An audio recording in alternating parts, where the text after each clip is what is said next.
भारतीय धर्मशास्त्र और पुराणों में महिलाओं को श्मशान घाट जाने से रोकने के पीछे कई धार्मिक तर्क दिए गए हैं। इनमें मुख्य कारण यह है कि श्मशान घाट को तामसिक ऊर्जा का स्थान माना गया है, जहां आत्माओं की मुक्ति होती है। इसे एक ऐसा स्थान समझा गया है जहां नकारात्मक ऊर्जा का प्रभाव अधिक होता है। धार्मिक ग्रंथों के अनुसार श्मशान में पिंडदान, हवन और अन्य कर्मकांड पुरुषों द्वारा किए जाते हैं। माना जाता है कि इन कर्मकांडों के लिए मानसिक और शारीरिक रूप से स्थिर होना आवश्यक है और महिलाओं की भावुक प्रवृत्ति के कारण उन्हें इससे दूर रखा गया। कुछ ग्रंथों में महिलाओं को अति पवित्र और देवी स्वरूपा माना गया है। श्मशान, जो मृत्यु और शरीर के विघटन का स्थान है, को अपवित्र माना जाता है। इसलिए महिलाओं को ऐसे स्थान पर जाने से वर्जित किया गया। पुराने समय में समाज पितृसत्तात्मक था और महिलाओं की भूमिका मुख्य रूप से परिवार की देखभाल तक सीमित थी।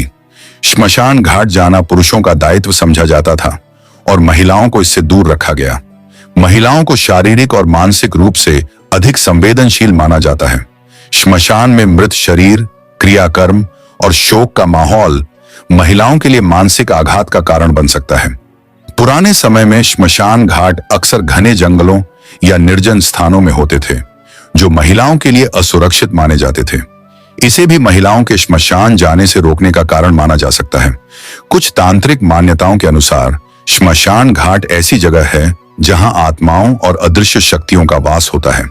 महिलाओं को इन अदृश्य शक्तियों से अधिक प्रभावित होने वाला माना गया है, इसीलिए उन्हें श्मशान घाट से दूर रखने की परंपरा विकसित हुई।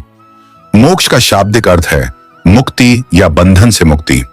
हिंदू धर्म में मोक्ष को जीवन का परम लक्ष्य माना गया है। इसे आत्मा की उस स्थिति के रूप में समझा जाता है जब वह संसार के चक्र, जन्म और मृत्यु से मुक्त हो जाती है। हिंदू धर्म के अनुसार मानव शरीर 5 महाभूतों पृथ्वी, जल, अग्नि, वायु और आकाश से बना होता है। मृत्यु के बाद आत्मा इन 5 तत्वों से मुक्त होकर ब्रह्मांड के परम तत्व परमात्मा में विलीन हो जाती है। यही स्थिति मोक्ष कहलाती है। मोक्ष वह अवस्था है जब आत्मा पुनर्जन्म के चक्र से छूट जाती है। इसे परम शांति और अनंत आनंद की स्थिति माना जाता है। आत्मा और परमात्मा के वास्तविक स्वरूप को जानने से मोक्ष की प्राप्ति होती है।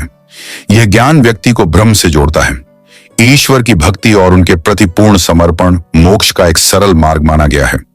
भगवान कृष्ण ने गीता में कहा है कि भक्ति से सभी बंधनों से मुक्ति संभव है।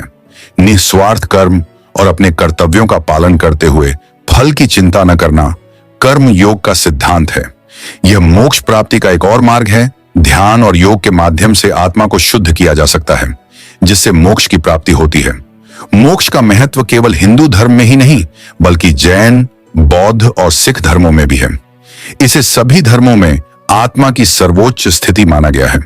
पुराणों और शास्त्रों के अनुसार महिलाओं को भी मोक्ष प्राप्ति का समान अधिकार है। हालांकि समाज में यह भ्रम है कि केवल पुरुष ही धार्मिक कर्मकांड करके मोक्ष प्राप्त कर सकते हैं। रामायण और महाभारत में ऐसी अनेक स्त्रियों का वर्णन है जिन्होंने अपने कर्तव्यों और तपस्या से मोक्ष प्राप्त किया। मीराबाई, अक्का महादेवी और अन्य संतों ने भक्ति के माध्यम से मोक्ष का मार्ग दिखाया। हालांकि महिलाओं को श्मशान जाने से वर्जित किया गया, लेकिन इसका यह अर्थ नहीं है कि उन्हें मोक्ष प्राप्ति का अधिकार नहीं है। भक्ति, ध्यान और ज्ञान के माध्यम से वे मोक्ष की प्राप्ति कर सकती हैं। महिलाओं का श्मशान घाट जाना एक सामाजिक और धार्मिक परंपरा का हिस्सा है, जो समय और परिस्थिति के अनुसार विकसित हुई। इसका मुख्य उद्देश्य महिलाओं की सुरक्षा और मानसिक स्थिरता को बनाए रखना था। मोक्ष का विषय मानव जीवन के गहरे अर्थ से जुड़ा है। यह न केवल धार्मिक बल्कि दार्शनिक दृष्टिकोण से भी महत्वपूर्ण है। महिलाओं और पुरुषों दोनों के लिए मोक्ष प्राप्ति के साधन समान हैं। यह केवल समाज और व्यक्तिगत प्रयास पर निर्भर करता है कि वह किस मार्ग को चुनता है। अंत में यह आवश्यक है कि हम इन प्रथाओं को समझने के साथ साथ आधुनिक समाज की जरूरतों और बदलावों के अनुसार उन्हें पुनः परिभाषित करें।